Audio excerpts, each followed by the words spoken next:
constructing chemical equations for Cambridge IGCSE Chemistry. Cambridge requires you to construct word equations, symbol equations which have to be balanced, understand state symbols and apply them to ionic equations. In word equations, reactants and products are described using element and compound names separated by a chemical change arrow. So let's look at an example, the reaction between calcium and chlorine to form calcium chloride. So here is calcium, chlorine, direction of change arrow, calcium chloride. Write a word equation for the reaction between sodium bromide and chlorine to form sodium chloride and bromine. Stop the class, restart when you've written the equation. Okay, so sodium bromide plus chlorine are the reactants. The products are formed, sodium chloride and bromine. We separate the two with a chemical change arrow. Here are some exam style problems. Complete these following word equations. Stop the class, restart when you are ready. Okay, so I'm going to go through one by one. Magnesium and hydrogen sulfate. Well, if we make hydrogen, the missing compound must be magnesium sulfate. If we're making zinc oxide and copper, we're starting with zinc, we must have had copper oxide as a reactant. Copper sulfate and zinc, we're making copper, so therefore the other product must be zinc sulfate. Iodine and sodium chloride are made from sodium iodide and one other substance, chlorine. Balanced symbol equations. Balanced reaction equations or symbol equations have the same numbers of each symbol in the products as in the reactants on the left-hand side. So I'm going to work through one example. And I'm going to adjust the numbers of symbols on the left and the right by using balancing numbers. So my first step is to analyze how many particles have I got left and right. Well, I've got 1 times calcium on the left and I've got 1 times calcium on the right. So we're balanced for calcium. I've got 1 times carbon on the left and I've got 1 times carbon on the right. So we're balanced for carbon. Let's look at oxygen. I've got 3 times oxygen on the left-hand side. Well, I've got 1 times oxygen in water and 2 times oxygen in carbon dioxide. So that equals in total 3 times oxygen. So I'm balanced for oxygen. Now let's move on to the hydrogen. Well, I've got 1 times hydrogen on the left-hand side. But I've got 2 times hydrogen on the right. I've got 1 times chlorine on the left-hand side, but I've got 2 times chlorine on the right. So I am not balanced for hydrogen. I've got 1 on the left, but I've got 2 on the right.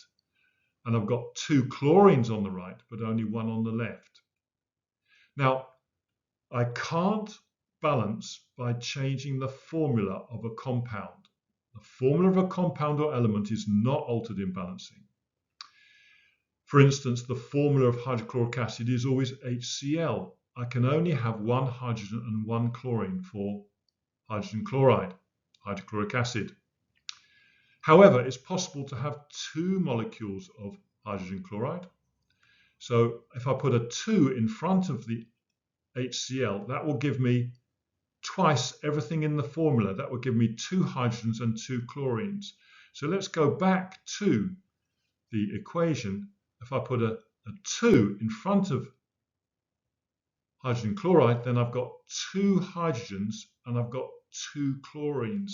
I'm now balanced for chlorine. I've got 2 on the left and 2 on the right. And I'm balanced for hydrogen. I've got 2 on the left and 2 on the right. So, in balancing, we do not alter the formula of a compound, but we can multiply that formula by a balancing number. That balancing number multiplies everything within the formula. So 2HCl gives me 2 times hydrogen and 2 times chlorine. If I apply it to this equation, I'm now balanced. 2 hydrogen on the left, 2 on the right, 2 chlorines on the left, 2 on the right. So here are some exam style problems. Balance these symbol equations. The first 3 I've indicated where balancing numbers are required. The fourth, harder, no indicators. Stop the class, balance the 4 equations, come back to check. Okay, so I'm going to go through the first one. The problem with the equation number 1 is I have 2 chlorines on the left and only 1 on the right as written. So I need 2 chlorines on the right. I cannot change the formula. I can put a balancing 2 in front of sodium chloride, which multiplies everything in the formula by 2. So I've now got 2 times chlorine, but I've also got 2 times sodium. So I need to go back to the left-hand side where I only have 1 sodium and multiply that by 2. I am now balanced. Equation number 2, we're balanced for hydrogen. We've got 2 hydrogens left and right. We've got a sulfate on the left, SO4, and a sulfate group on the right, SO4. So we're balanced so far. But we've got 2 sodiums on the right and only 1 on the left. Easy solution, multiply the sodium by 2. Now balanced. Aluminium oxide poses a problem. We've got 2 aluminiums to 3 oxygens. Well, if I multiply that by 2, the formula by 2 with a balancing 2, I've now got 4 aluminiums and I've got 6 oxygens, which allows me to have 3 times O2. 3 times O2 is 6 oxygens. So I've got 6 oxygens on the left and I've got 2 times 3, 6 oxygens on the right. 4 aluminiums on the right, so just a simple 4 in front on the left. The fourth equation, we've got 1 copper left and right. We've got an oxygen that ends up in water, but we've only got 1 hydrogen on the left, we've got 2 on the right. We've only got 1 nitrate on the left, we've got 2 on the right. So I need 2 hydrogens and 2 nitrates. Simple solution, multiply the formula of hydrogen nitrate by 2.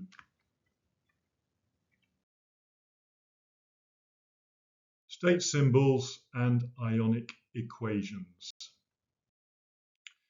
The states of reactants and products can be added to reaction equations using these symbols.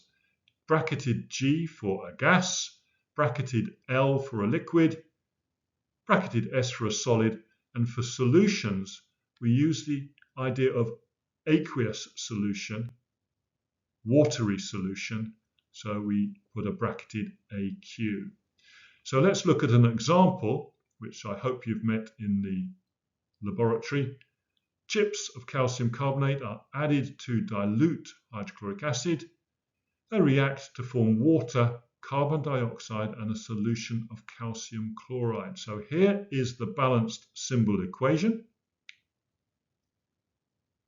Can you write that out and add the correct state symbols using this information above? Stop and restart when you are ready. Okay, so calcium carbonate, chips of calcium carbonate, so that's a solid. Dilute hydrochloric acid, well, that means that's a solution, so that's AQ. We have a solution of calcium chloride, so that's also AQ. Water is as a pure liquid, and carbon dioxide, hopefully everyone knows that is a gas. Now, state symbols are generally useful, but they are particularly important in ionic equations, which we are going to move on to now.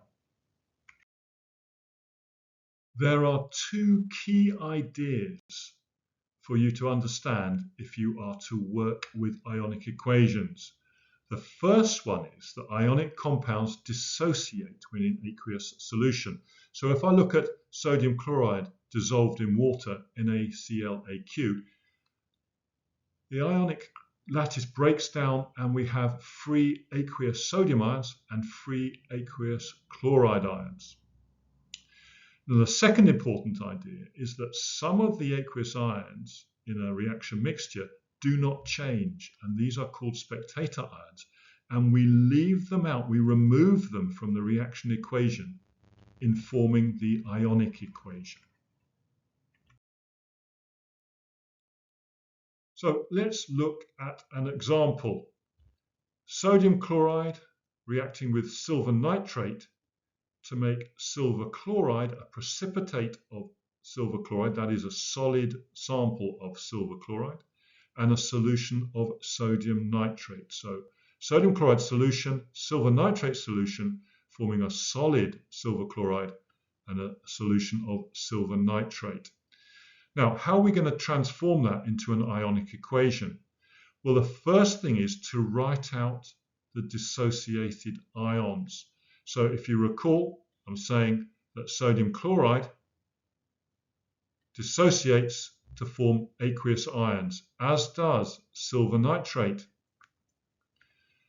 Silver chloride, however, is solid. This is where the importance of the state symbol comes in. So that remains as a solid AgCl, silver chloride. However, sodium nitrate, soluble, so forms free aqueous ions. Now, if we compare left and right, I'm just going to change color here. We've got sodium ion, aqueous sodium ion on the left and on the right. We've got a nitrate ion on the left and on the right. So they have not changed. They are spectator. So we're going to leave them out of our ionic equation. So I'm just going to include in my ionic equation the silver and the chloride and silver chloride product. So I have left out these spectator ions to derive the ionic equation. So the ionic equation actually tells us what has changed.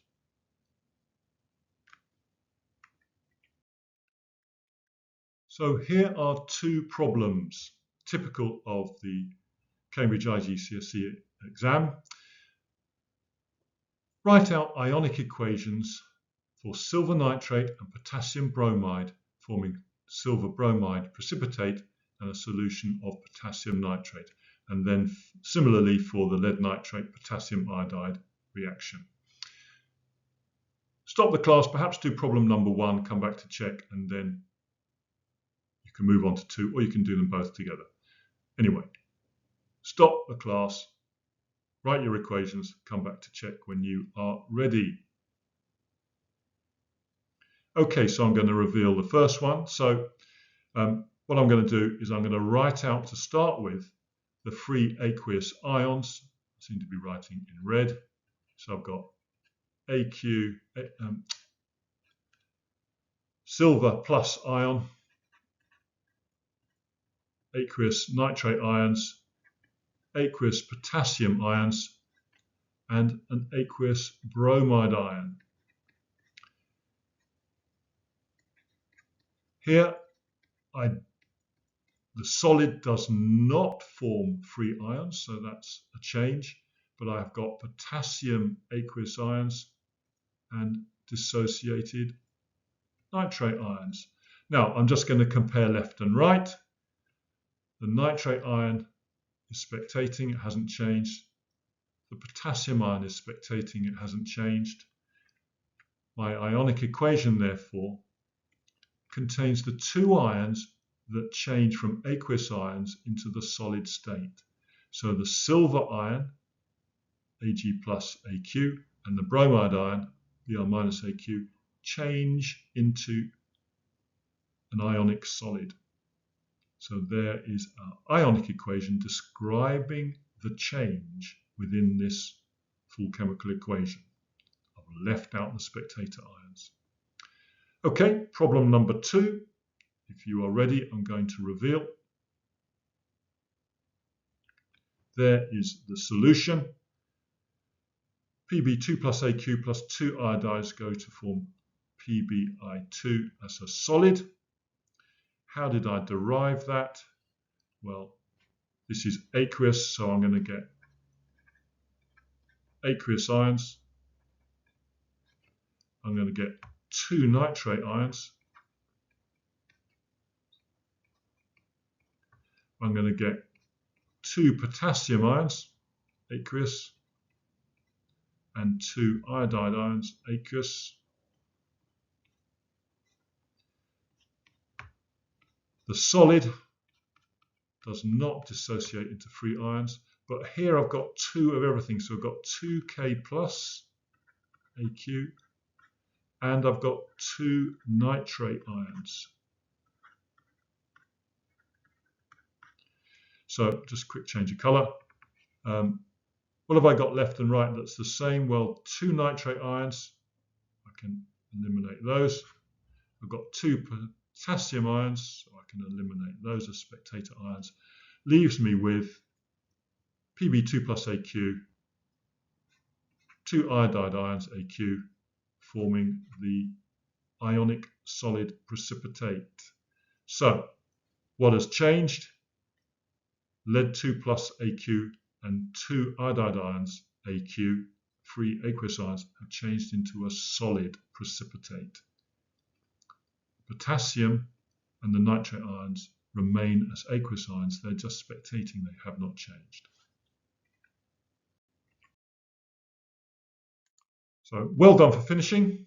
If you want more practice, which I would advise, use your textbook questions first, then find past paper questions. If you haven't come across Physics and Maths Tutor website, I would recommend it.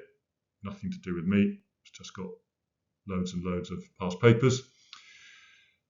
For more related chemistry classes, look at the playlist or the links in this video description. If you found this class helpful, please recommend it to a friend. Subscribe for new classes and last-minute exam tips. Please like.